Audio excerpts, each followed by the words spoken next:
Imagine a time long ago, a time when the world was vastly different from what we know today. Picture a land where the sun scorches the earth by day and the cold winds sweep across the barren landscape by night. This is ancient Israel, a place of both beauty and desolation, where the remnants of ancient ruins tell stories of a bygone era, a time when judges ruled the land of Israel. These judges were not merely arbiters of disputes, but were seen as divinely appointed leaders, tasked with guiding the people through times of turmoil and peace. They were the pillars of society, holding the community together with their wisdom and strength. These weren't judges like we have today. They were strong leaders, chosen by God to guide his people. They were warriors, prophets, and sages, each with a unique role in the tapestry of Israel's history. Their decisions could mean the difference between prosperity and ruin, between peace and war. But in the book of Judges, we see a dark time, a time when the light of guidance seemed to flicker and fade.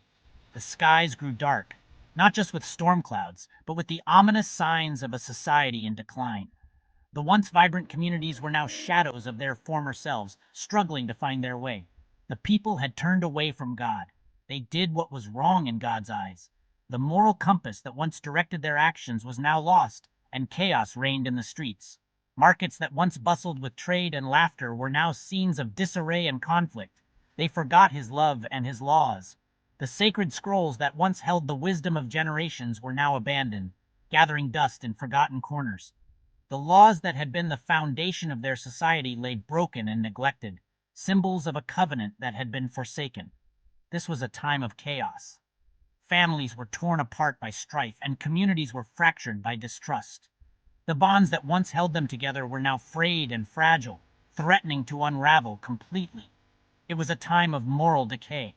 The fields that once yielded bountiful harvests were now withering, and the homes that once echoed with the sounds of life were now dilapidated and empty. The very fabric of society was decaying, a reflection of the spiritual and moral decline that had taken root. The people had lost their way.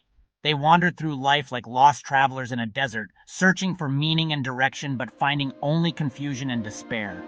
The sense of purpose that once guided them was now a distant memory, and they were left to navigate a barren and unforgiving landscape. This is where our story begins. In the midst of this darkness and despair, a story unfolds that is both shocking and profound. It is a tale that challenges our understanding of human nature and the consequences of turning away from divine guidance. A story so shocking, so disturbing, that it's hard to believe it happened. The events that transpire are almost beyond comprehension, leaving those who witness them in a state of disbelief and horror. It is a narrative that shakes the very foundations of what we know about justice and morality. It's found in Judges chapter 19. This chapter of the Bible holds a mirror to the darkest aspects of human behavior, revealing the depths to which people can sink when they lose sight of their faith and values. But even though it's a difficult story, it's important for us to hear. It serves as a powerful reminder of the consequences of our actions and the importance of staying true to our principles. Through this story, we are called to reflect on our own lives and the choices we make. It reminds us of the darkness that can fill human hearts when we forget God. The story of Judges chapter 19 is a stark illustration of how far we can fall when we turn away from the light and allow darkness to take hold. It shows us the terrible consequences of sin.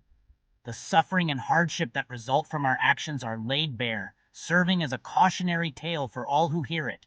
It is a sobering reminder of the impact our choices can have on ourselves and those around us.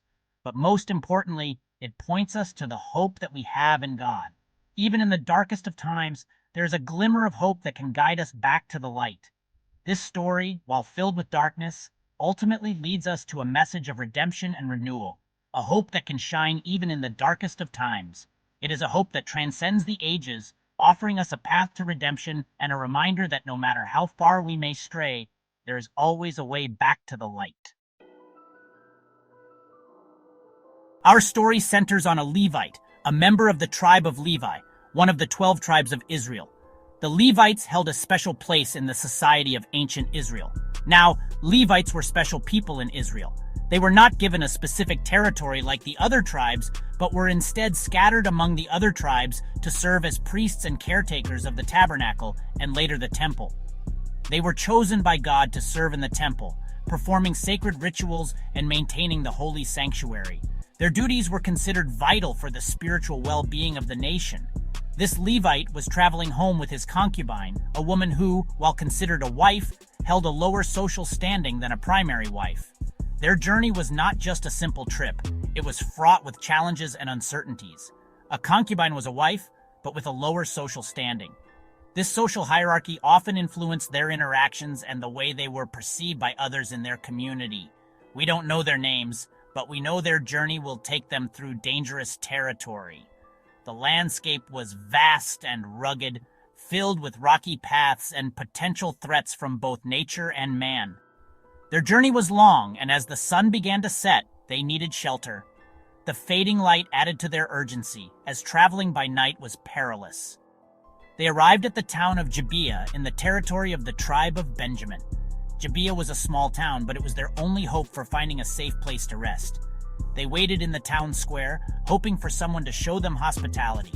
In those times, it was common for travelers to wait in the town square, relying on the kindness of strangers.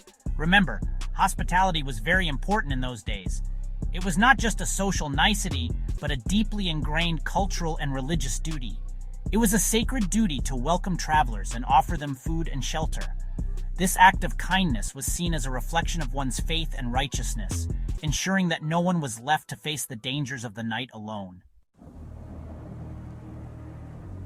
As they waited, an old man came along. He was a resident of the hill country of Ephraim, but he was currently staying in Gibeah.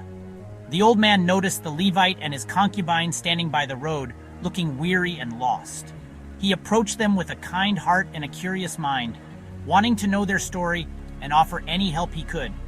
He was from the hill country of Ephraim and was staying in Gibeah.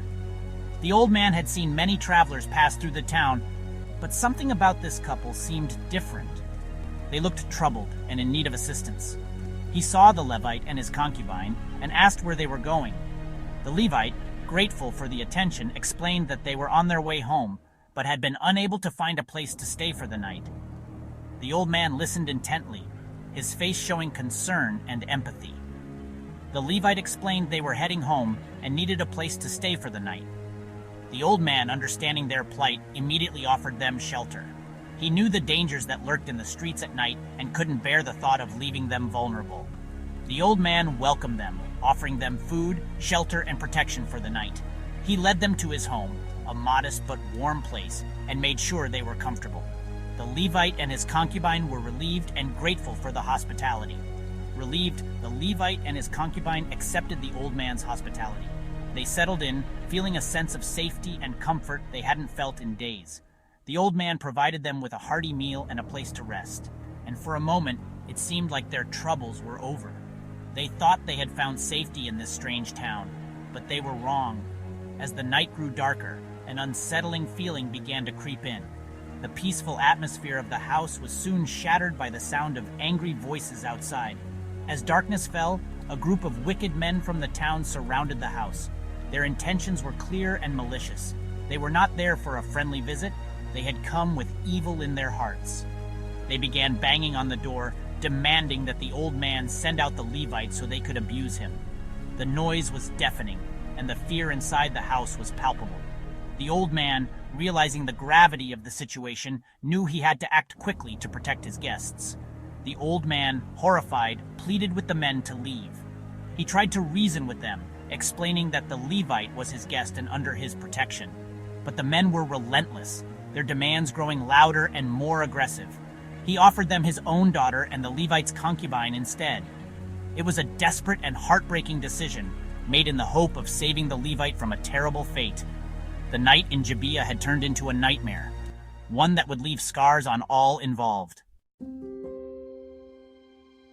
The men refused to listen. They were filled with evil intentions. In a desperate attempt to protect the Levite, the old man sent out his concubine. All through the night, these wicked men abused her. They treated her with unimaginable cruelty. By morning, they had left her for dead.